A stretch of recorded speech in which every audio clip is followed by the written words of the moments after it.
Hi everyone and welcome back to my channel, and hello if you are new here. As you can probably tell by the title, today is going to be a slightly different video than usual. I'm about to get all professional and talk figures and numbers. Would you believe it? I can't believe it. Today is going to be all about my experience with renting. As you guys may or may not know, I do mention it in every single one of my videos, but if you are new here, then I have just recently, about a month ago, moved in and got my own place. Obviously I rent with my boyfriend, so it's not just me paying for all the bills and stuff. But yeah, I moved out a month ago and it's gone so quick, honestly, and I've loved every single minute of it. And I know personally, when because I always go to YouTube if I'm not too sure on something. I don't know about anyone else, but if I'm not too sure on something, then I always go onto YouTube and be like, type in what I'm kind of looking for. And I know before I moved here, I was looking up videos, oh, first time renting tips, anything I need to know, and there weren't too many videos. If there was videos, a lot of it would be American, and obviously American and UK are slightly more different in the sense of how the way things work. So yeah, this is what the video is going to be about. Hopefully I help someone out. I might not help anyone out. You guys might just want to listen and know, you know, the kind of ins and outs and what you guys may or may not need to know in the future. But I thought I would be that kind of voice because I know that I needed that help when I was moving and I couldn't find it. So yeah, gosh, that was a mouthful. Have I ever spoken that clearly? No, I don't think so. So I'm gonna go straight onto it because I feel like this can end up being quite a lengthy video, especially, you guys know, with me and my words and the way I kind of talk. So I'm gonna start by talking a little bit about my experience with renting, how I kind of found this place, what I needed to do, go through the channels, you know, stuff like that. So sorry, I need to stop waving my hands about. I'm such a passionate speaker that I always talk with my hands. So let's sit on my hands and pack it in. So if I keep looking down, then I've got my phone just on the table, because a video like this, your girl needs to plan ahead. Otherwise I will not get to the point. So with kind of moving, so we moved in on the 8th of July. If you have been here a while, then you know, or if you've been here through the process, you know the agents really messed us up, the estate agents, and they messed up a lot of things. I know it's different times right now, obviously corona, but they were just so shocking that literally the whole way throughout they made endless mistakes. We're not going to get into it because I'm not here to bash the agents, you know, that's not what the video is here. But I would just like to point out our experience with estate agents weren't great, but like I said, it was just a lot of miscommunication, and I do think that probably the main cause of it was maybe perhaps they didn't have as many people in the office. So yeah, but yeah, our experience with the estate agents wasn't that great. When you obviously want to start moving out, you want to have a look. Obviously the first thing you need to do is have a look on the websites, or if you drive past a house or a flat that you might see, then inquire with the correct estate agents. I personally looked on Indeed. No, not Indeed. I personally looked on Zoopla and Rightmove. You can also set alerts for a specific area, so every time there's a new place, then it alerts you. I mean, yeah, so you want to kind of go through and select maybe a few houses or flats that you like, and then obviously ring up the estate agents and arrange a viewing. So once you see a place that you like, obviously you go and arrange your viewing, you go and meet the estate agents and they show you around. In our case, because it was corona, we got to kind of have a look around ourselves. Now one of my biggest tips within the viewings is please don't settle on the first one that you have a look at. Have a look at many different options. Don't just go to one house and be like, yep, I'm sold. We literally almost done this. Like I said, again, if you guys kind of have seen right from the start, then you know we went to go and visit some new build flats. It was the first set of flats that we actually viewed, and when we got home, we were like this close to going for it, so close. And now, can I just tell you guys, I honestly think I'd be miserable there. I'm so glad that I went for other places and looked at other places, and then obviously ended up here. But We were so close to getting it, and it is the biggest mistake. Don't just settle for one, you know. I know you might be loving it if you guys see a house and you think, yeah, this is the one. Just go and check. Maybe arrange on the same day the viewing, so you don't have the chance of missing out. But yeah, I definitely recommend keeping your options open and wider, and just looking at many different places rather than having your heart set on one. Also, what I would recommend is any questions, think of them before you go to the viewing, because like I said, we found that it was quite hard to communicate through emails and stuff. Like, we'd never get emails sent back, and it would just be ridiculous. So always think about questions before you go, so you can actually ask the agent there. For us, we had questions like, can we put stuff up on the walls? What other questions? Find out what gas and electric you are with, water, things like that. So yeah, think of just like any questions, just be prepared. So once you find your place, you then put down a holding deposit. Now what a holding deposit does is it takes it off the market basically. So it just kind of, so no one else can go and view it or have the ability to buy it.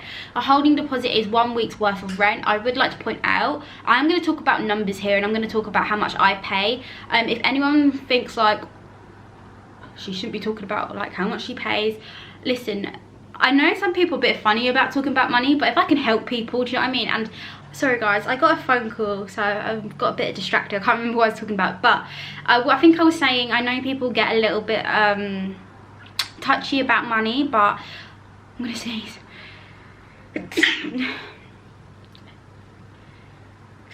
Oh, don't you just love hay fever? Anyway, back to the point. I feel like the universe doesn't want to me to talk about this point. So I'm going to talk about bills and how much I pay, purely because I want people to see the numbers and how sometimes costly renting can be, and you know, moving out. So our rent is £975 a month. Originally it was £1,000, then the landlord knocks it down by £25, which is very nice of him. So see if you can negotiate. You know, £25 can go on a extra bit of food shop, you know. So yeah, with the holding deposit, they will ask you to do 1 week's worth of rent. So for us that was like £200, I think, something, 225, something like that. With the holding deposit, when you do put that down, when it comes to you paying your first month's rent, they do deduct that, or that's what happened for us anyway. I don't know if it's the same for everyone. So we only ended up paying £750. Yeah, £750. So you put your holding deposit down, and then you kind of do all the paperwork, IDs, things like that, and then you go on to the security deposit. Security deposit, what that is for anyone that does not know, is a little... let me try and think, because I don't want to mess this up. Security deposit is usually 6 weeks worth, so it is a hefty sum. So make sure you've got that saved up. That is one of the biggest fees I would say, is to make sure you've got that, because it can be a hefty sum. Obviously it's 6 weeks, so for us it was about 1,200, I believe. And then on top of the holding deposit, and then obviously you got to pay your first month's rent. So it is usually about, for us it was about 2 grand, 2.5. So with your security deposit, it's basically a deposit, how do I put it? So if you were to ruin the carpet or something, or if you was to break something of the landlords, because obviously you don't own that home, the security deposit is, you know, they'll take that cost of what it is to fix out of the security deposit, I think. I think that is what it is. Jamie's the best one. Jamie is the one that deals with all the kind of like big terminology. But yeah, I think that's what the deposit is. But you don't lose that, you get to keep it, providing that you keep the house tip top, the flat tip top, you don't ruin anything. Then you will get that security deposit back at the end of your tenancy, so after the year. Like I said, that is providing you do look after the place and don't burn it down, basically. Okay, once that's all finalised, all the costly bits are all done, you then need to go and obviously meet the landlord, meet the agents, get your keys, and then voila, you are moved in. Ah, the moment you've been waiting for. So I'm gonna talk about bills. Bills is them sneaky little hidden costs that really bump up the price, okay? So I'm going to tell you exactly how much I pay for all of my bills, just so you guys get a good understanding. Please note as well, obviously it's different in different areas. So I live within the M25, which I'm pretty sure if you live within the M25 and it's surrounding kind of London, it is obviously a little bit more costly than if you were to go somewhere else. I'm not too sure where's somewhere a little bit more affordable, but it can really range basically. So from where I might pay, you know, 140 in council tax, someone else might only pay like literally 100. So yeah, please make note of that, my costs might be completely different to yours. So number one, the biggest bill that you are most likely going to pay is the council tax. Like I said, I pay 140 a year. I am a band C, so the different bands are based on your whole house size, your rooms, the area. It can base it on a lot of different things. So yeah, I pay £140 a month, which is obviously a little bit expensive, but you know, someone's got to pay for the bins to be collected and the schools to be run, and you know, just keeping the council to high standards. So the next type of bills that I'm going to mention is gas and electric. I'd probably say again this is the next costly thing. So with our gas and electric, we actually have, for gas we have a top-up card, which makes life so much easier. With us, I have found that we pretty much go for about 50p to £1 a day with gas. So obviously gas is your hob if you've got a gas oven, your water as well. Your water uses up gas, hot, like heating. Because it is summer, you're less likely going to use as much gas as you would in the winter, because obviously winter you use more heating. So summer's always going to be cheaper than winter. But yeah, I really like having a little top-up card. So you just go to your local shop, or certain shops don't do it, but you got to find a shop that does do it, and you just say, can I put £10 on here? And then they're like, yes hon, and then you're like, okay, see you later. So yeah, gas, it's pretty much straightforward. Electric is obviously your electric. Now you can get a smart meter or you can pay monthly. We pay monthly and that is £40. Yeah, don't really know what to say about electric. That is a pretty much standard, every single day it comes out, not every day, every month. It's £40 pretty much. You've then got your water, which is relatively cheap. Water obviously depends how much you use, like throughout the day and throughout the weeks. With water, I'm actually not 100% sure how this is working. Like obviously I've only been here a full week, guys, so I'm still learning, you know, different monthly payments. But with water, we got our water bill and that was £20.68 to be precise. But that is till so once I pay that is actually going to last us till October, and then I don't have to pay it again. So I'm not actually entirely sure if I'm paying every 3 months. Like I said, I just leave Jamie to do all the hard bits. But yeah, that's really relatively cheap. That is literally like, I don't know, like £5 a month. So yeah, water's not too bad at all. Obviously if you are going to use baths and things like that, that's going to use a lot more water up. If you do your dishes and you're running your water all the time, obviously I like to always fill the sink up and then I do the dishes, because if you just keep using the water, then it's just going to waste it and you're just going to pay more in the end. The next payment is internet. Now obviously internet varies from everyone and different brands that you go for.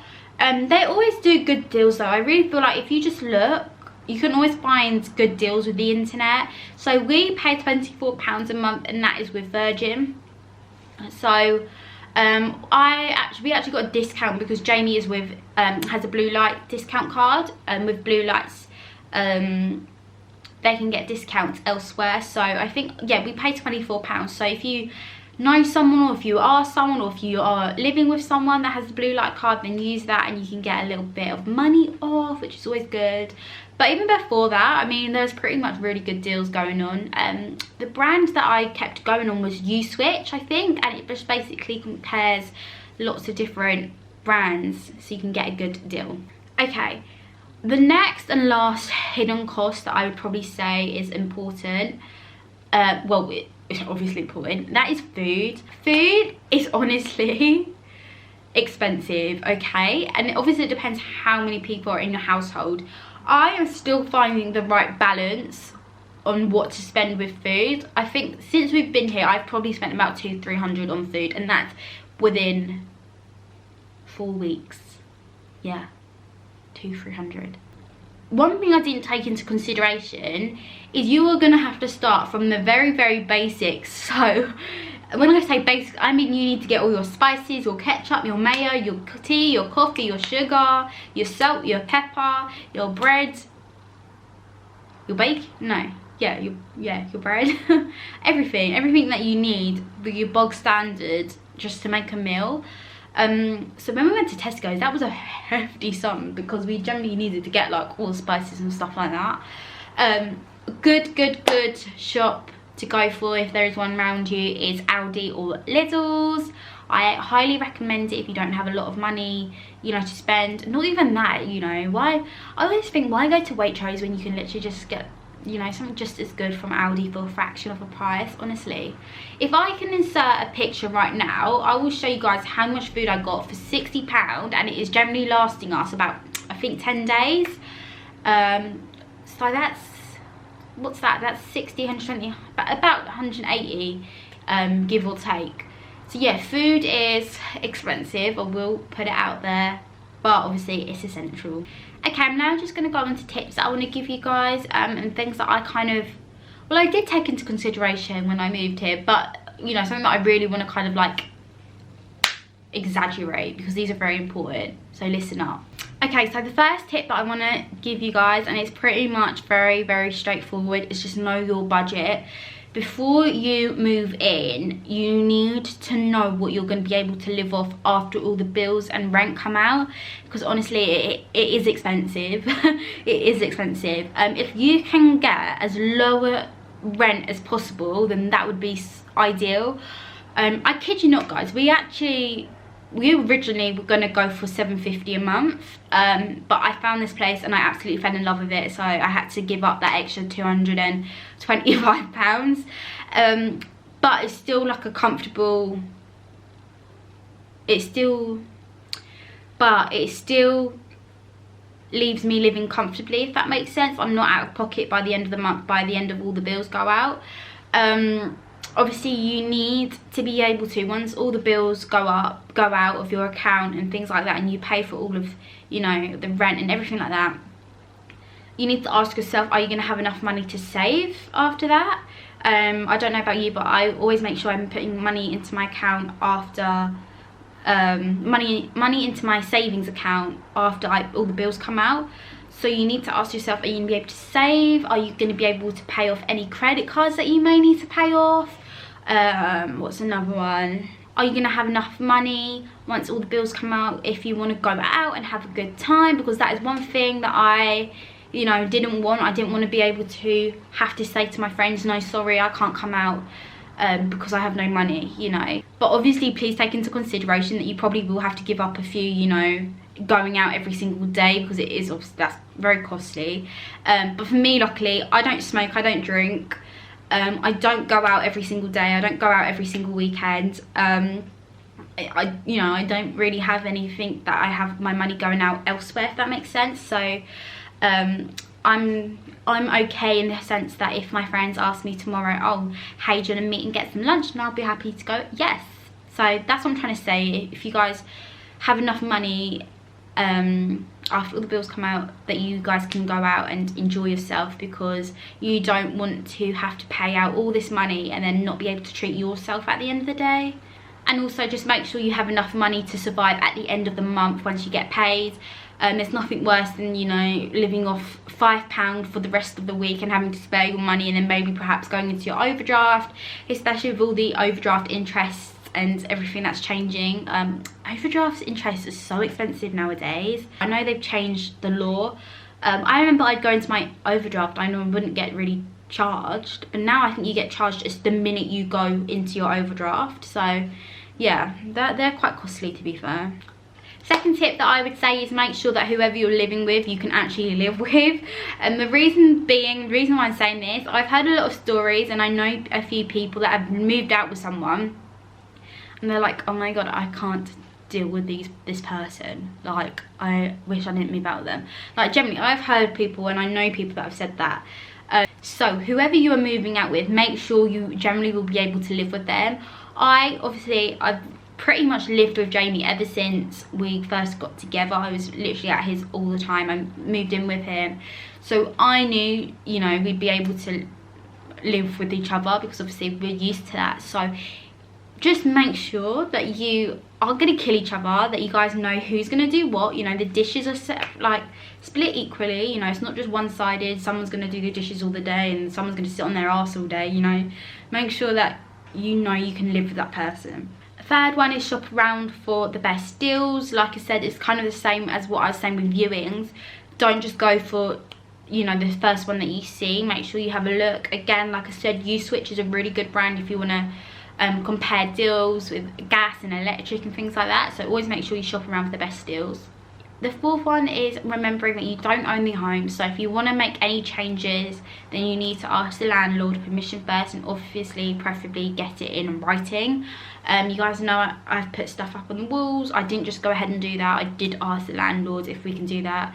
You don't want to go ahead and put stuff on the walls and, you know, maybe change furniture if it was already there, or change the curtains if you don't own it, if that makes sense. So yeah, always ask permission from your landlord, and remember you don't own the home. And the final tip, the biggest tip that I would generally say, is save, save, save.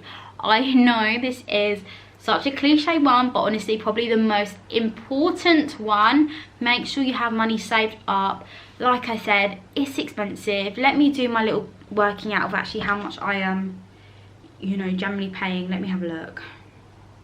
And also, if you guys save money, then you're less likely to use credit cards, you're less likely to get into debt. So basically I'm paying about $1,500 a month, give or take.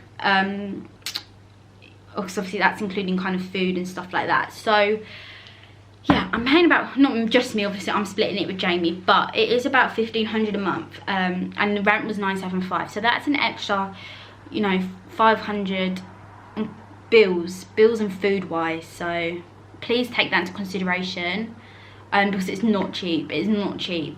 So I would really recommend to save, because obviously as well, I nearly forgot, you got to get furniture, girl.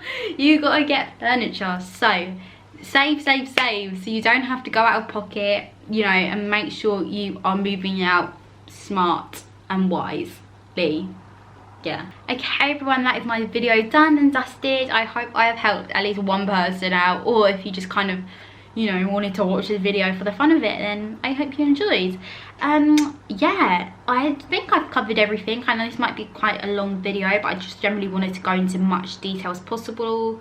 But yeah, I hope this video helped you guys in some way or another. Let me know if you have any other questions, or if I didn't sound very clear on any of them, please put it down below. But yeah, honestly, moving out was the best thing that I could have ever done. You have so much more freedom. You feel, it's adult life, you know, when you start moving out and having to look after and do your own washing and do your own cleaning and do your food shopping, everything, cook, everything like that. It is adult life, and I literally am enjoying every single second of it. I was made for this. I was made to be a housewife. Anyway, I hope you guys enjoyed the video. Give a big thumbs up if you did, and comment down below if you did find it useful, and I will see you guys in my next video. Take care, guys.